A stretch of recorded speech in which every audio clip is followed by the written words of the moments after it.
जब किसी व्यक्ति के घर में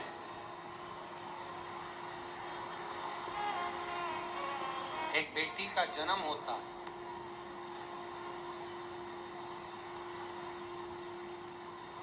और बेटी की किलकारी, बेटी के पांव की खनक, बेटी के किलकारी पांव की खनक,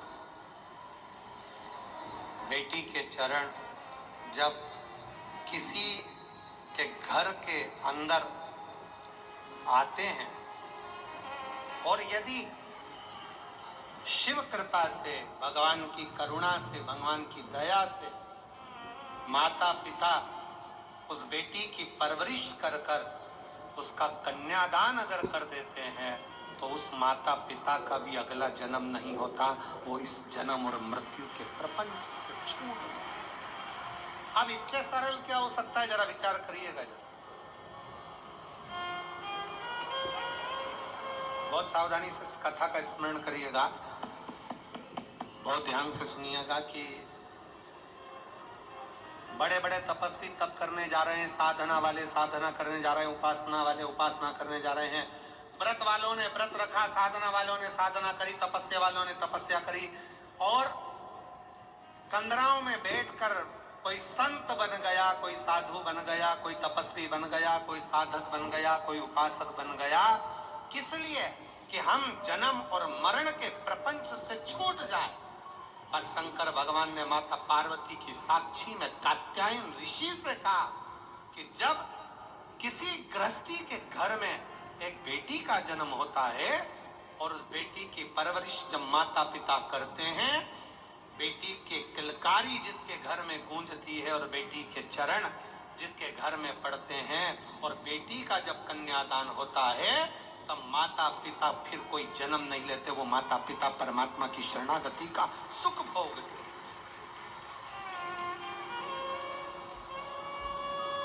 अब इसमें सबसे ज्यादा जरूरी चीज कौन सी है?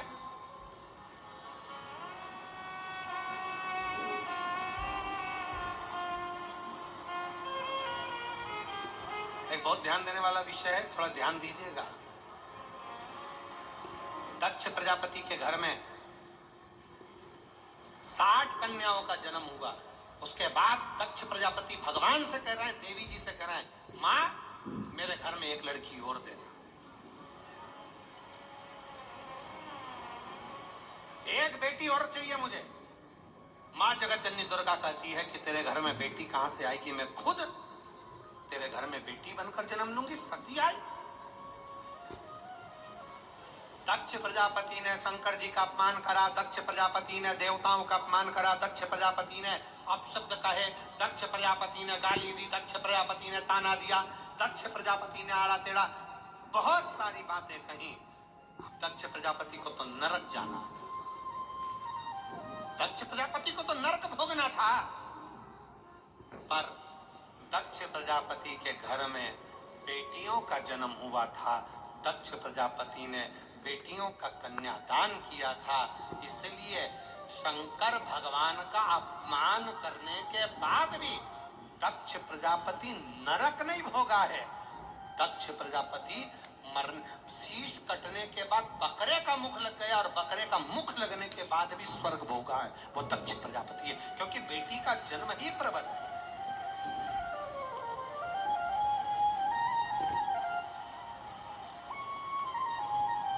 महाराज, सुखी वो नहीं जिनके घर में धन की पेटी है, सुखी वो नहीं जिनके घर में धन की पेटी है, सुखी वो हैं जिनके घर में मुस्कुराती बहू और बेटी है।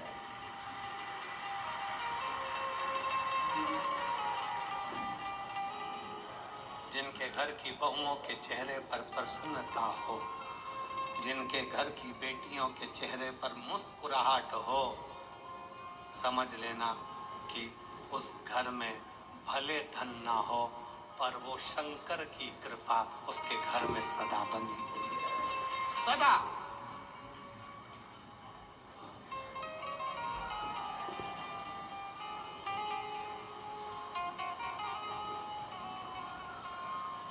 नवरात्रि चल रहे हैं। माँ जगत जननी जगदम्बा से प्रार्थना करा करो कि तू मेरे घर में एक बार जरूर आना। माँ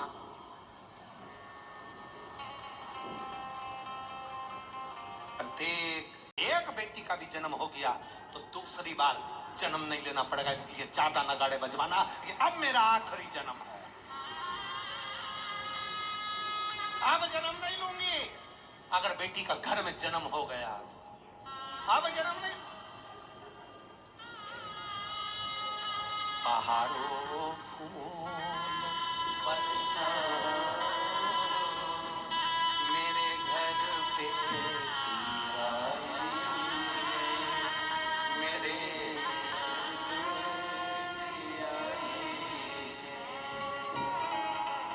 फिर से जन्म नहीं पाऊं मेरे घर बेटी आई मेरे घर बेटी आई।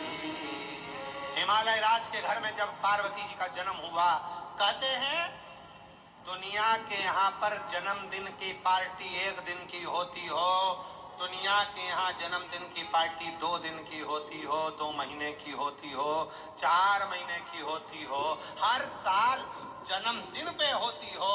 हिमालय राज के यहाँ जब तक पार्वती जी का कन्यादान नहीं हो गया तब तक रोज पार्वती जी के जन्म का उत्सव मनता था। प्रतिदिन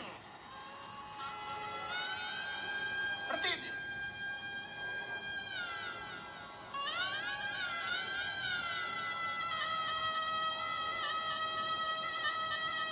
पार्वती जी के जन्म का उत्सव रोज मनता था हिमालय राज के घर, रोज।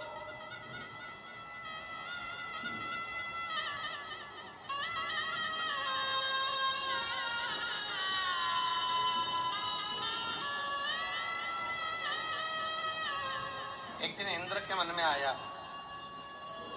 और इंद्र ने जाकर पूछ लिया हिमालय राज इतनी प्रसन्नता क्यों है। हिमालय राज ने कहा बड़ी प्रसन्नता का विषय यह है कि आज मेरे घर में बेटी का जन्म हुआ है। तो बेटी तो तुम्हारी 7 वर्ष की हो गई, जन्मदिन तो जब जन्म हुआ था तब मनाना था, तुम तो रोज जन्मदिन मनाते हो बेटी का, रोज जन्मदिन प्रतिदिन। हिमालय राज ने कहा शास्त्र कहता है एक बेटी जब घर में रसोई घर में एक बेटी जब अपने घर के अंदर बैठकर भोजन करती है तो कहते हैं 1000 अश्वमेध यज्ञ का फल उसे प्रतिदिन प्राप्त होता रहता है, प्रतिदिन। अरे दुनिया वालों से पूछो कि नवरात्र में कन्या भोज क्यों कराते हो, दुनिया वालों से पूछो कि नवरात्र में बेटियों को क्यों ढूंढने जाते हो, दुनिया वालों से पूछो कि नवरात्र की अष्टमी और नवमी पर कन्या का पूजन क्यों करते हो। क्योंकि दुनिया वालों को ये मालूम पड़ना चाहिए कि देवी भागवत में लिखा है एक कन्या एक बेटी जब किसी के घर में मुख झूठा करती है, एक बेटी एक कन्या जब किसी के घर में भोजन करती है तो उसके भंडारे कभी खाली नहीं रहते, इसलिए कन्या पूजन किया जाता है, इसलिए बेटी का पूजन किया जाता है।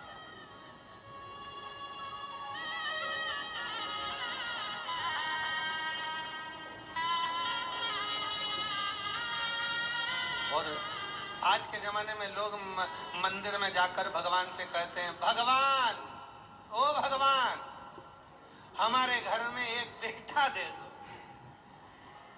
एक बेटा। तो बाजू में खड़ी हुई लक्ष्मी जी नारायण जी से बाजू में खसक के बोलती है कितना मूर्ख है, बेटा मांग रहा और रोज मंदिर में आकर कहती लक्ष्मी दे दो। और बहू को चाहिए क्या, जम के बोलो बेटा, और रोज मांगती क्या है, बोलो लक्ष्मी। तो एक काम कर बेटा दे दो, लक्ष्मी मत देना, लक्ष्मी मत देना। अब अपन भी देखें कि बेटे से काम चल जाए क्या। और मालूम पड़े बेटा हो गया 32 साल का, माँ के पूरे बाल सफेद उड़ गए, सफेद। उनसे पूछो काय का टेंशन, इसको कोई लक्ष्मी नहीं मिल रही है, इसकी शादी इसको कोई मिल रही है, इसकी शादी कर। लक्ष्मी जी से कहा आप जाओ ना, इसके घर में शादी करना है बेटे की। कोई लक्ष्मी तो इसने मांगा ही था कि मेरे को बेटा दे दो, बेटा दे दो। लक्ष्मी नहीं मांगी थी, बेटा मांगा था। तो कोई तो इसके घर में शादी करेगा। तो कहाँ करेगी, आएगी।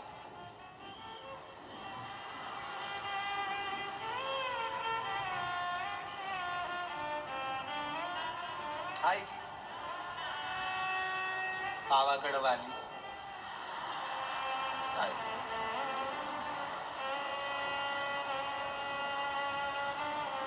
तुलजा आई, इसके घर में आई,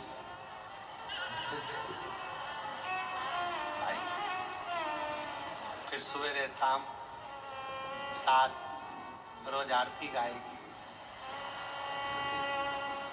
अम्बे तू ते जगदम्बे काली, जे दुर्गे सहादा वाली, तेरे ही गुण गाए आरती।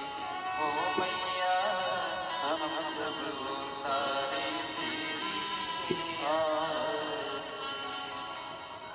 तेरे घर के सास ससुर पे पीड़ पड़ गई है मारी, पति देव पर ऐसे टूटे जैसे सिंह सवार। अरियो बच्चों को धोने वाली, सुबह शाम चिल्लाने वाली, क्यों चिल्ला चोट करे। देखे फिर कहा ये रोती। अरे मांगा क्या था, अरे खुश होना है। जितने लोग शिव महापुराण की कथा को श्रवण कर रहे हो, तुम्हारे घर में बेटी ने जन्म लिया है, तो खूब नगाड़े बजाकर खुश होना। अगला जन्म नहीं, अगला जन्म शिव के चरण में होगा। शंकर के चरण छोड़ गए, जन्म और मरण के प्रपंच से छूट गए।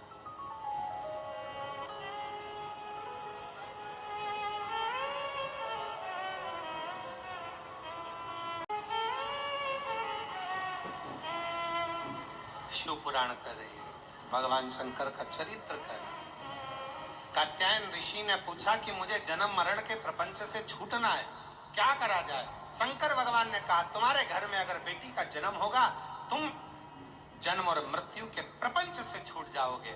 स्कंद पुराण का नागर खंड कहता है, कात्यायन ऋषि ने माँ पार्वती जी से कहा अब कुछ भी हो, मेरे घर में अगर बेटी का जन्म हो तो निवेदन है माँ दुर्गा, हे माँ आद्यशक्ति, हे माँ भवानी, हे माँ पार्वती, आप मेरे घर में बेटी के रूप में जन्म लो।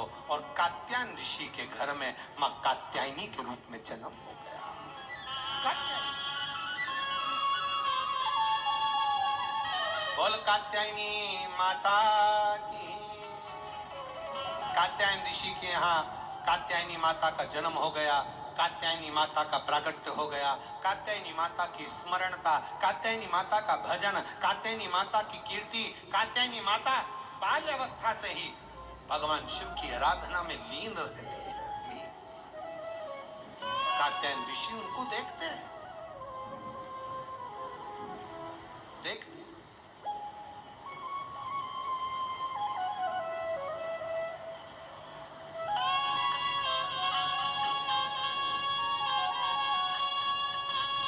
और जब कहते हैं महिषासुर का वध करने वाली भी वही कात्यायनी है, वही